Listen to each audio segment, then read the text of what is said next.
So I'm here with Joe. Just got done playing Starseeker. Joe, how long have you been on the team for the game? I have been on the team since 2017. Okay. So right after early access launch. Nice. Okay. Yeah. So it's out in early access state right now. People can play it. For Starseeker? Yeah. Oh, no. Oh, I'm for sorry. Astroneer. Astroneer. I've been Got on it. Yeah. Starseeker is the planned ship date is 2026. Okay. We're still in alpha right now. We're testing stuff out, but we are having a beta later end of this year, early next year. And you can sign up for that, starseekergame.com. And yeah, we'll be giving people beta access and letting them try the stuff out that we saw today. So we played on controller. Are you going to have mouse and keyboard support at time of beta? Yes. Or all that as well? Yeah. We're going to have both. We wanted it to... We learned a lot from Astroneer. And one of the things we learned is like designing the game around mouse and keyboard was a little bit hard. And if you were playing on a gamepad, it was kind of tough. So we started with designing the game on a gamepad, knowing that we were going to be on consoles. And then we figured, all right, cool. Then we'll make sure that the controls are good later for mouse keyboard. Gotcha. Okay. Yeah. And this game is obviously like a different scope. It's not necessarily a massive multiplayer game, but you're going to have a larger single planet that everyone that's playing is connected to, or just is it going to be servers with a cap? What's kind of the scope there? Yeah, so we're calling it, I think, a massively collaborative game. It is an online game. It is an always online game. And it's a game where everyone is part of one big crew. So all the players that are playing the game are interacting with the ESS Starseeker, which is this big star station. And essentially, everyone's working together towards the station's goals. And those can be anything from like learning more about the planet or getting resources to advance technology on the space station. But the whole idea is that everyone is doing their own missions and has their own progression, but all of that is in service of the greater good and the greater goal for Starseeker. Okay. And then like functionally, we're going to have a social space that has like a lot of players in it that are running around like other social spaces in other games. I think ours will be really cool. We'll share more details about that later. Sure. But the actual servers for like a game. So if you go down on an expedition, you're going to land on a planet. And while you're on a planet, you might run into other squads and they're doing their own missions. They're doing their own gameplay. And all the planets in this game, different from Astroneer, they're all the same space. They have all the same landmarks, all the same POIs. Everything is in there in the same spot. And so you kind of learn more about the planet as you explore more about it. And you take that knowledge into future expeditions as you go.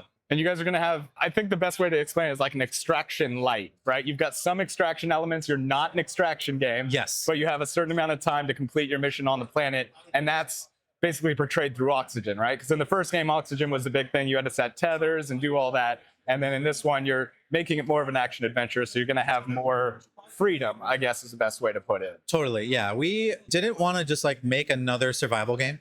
And so we definitely been inspired by extraction games. We are like explicitly not trying to make an extraction game, but we like think there's really cool mechanics there. And one of them is this idea of like learning about the map, progressing within the map and that knowledge and sharing that between you and your future expeditions. And then I think also like that idea of like session-based gameplay where when you think about a game like ours, you can infinitely deform. You can change the terrain all you want. And we can't keep that forever for everyone, right? Right. The planet will become a wasteland of like broken everything. And so we reset it for you, but like you might run into somebody who's already looted the thing that you came up on, or they've already interacted with a bunch of creatures that like normally might be there. And it's kind of a fun thing where you see like other people doing their own work on the planet.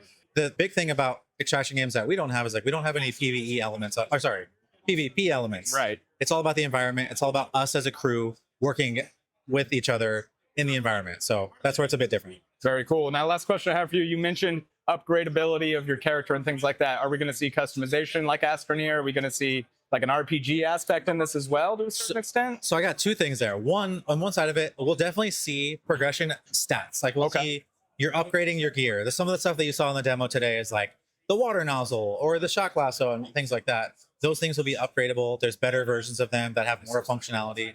So that's kind of how you progress. And you also will progress with individual NPCs on the station. So like the crew command is going to be sending you on things and then giving you rewards. As far as customization on the other side, like cosmetic stuff, it's not at all like Astroneer. We got rid of any like microtransactions in the game. And so we're doing basically a currency that you earn by playing the game.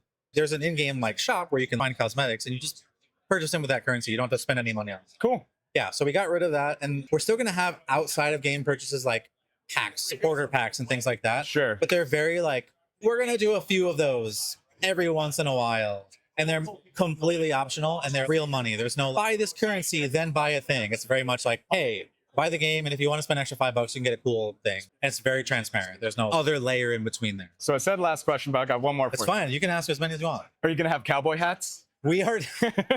We will definitely have cowboy hats. I will Awesome. regret saying this because someone's gonna be like, "Now I have to make that."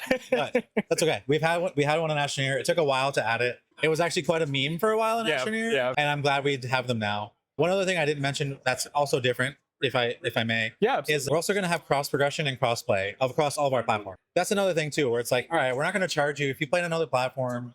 We're not gonna make you pay for another thing on there. It's like, no, unlock all your stuff, and if you want to go to another platform, you got to buy the game again, but you'll have all your stuff, you'll have all your progression, you can play with other people from other platforms. So we like knew that was a problem for Astroneer, but we made so many decisions a long time ago that we couldn't undo it.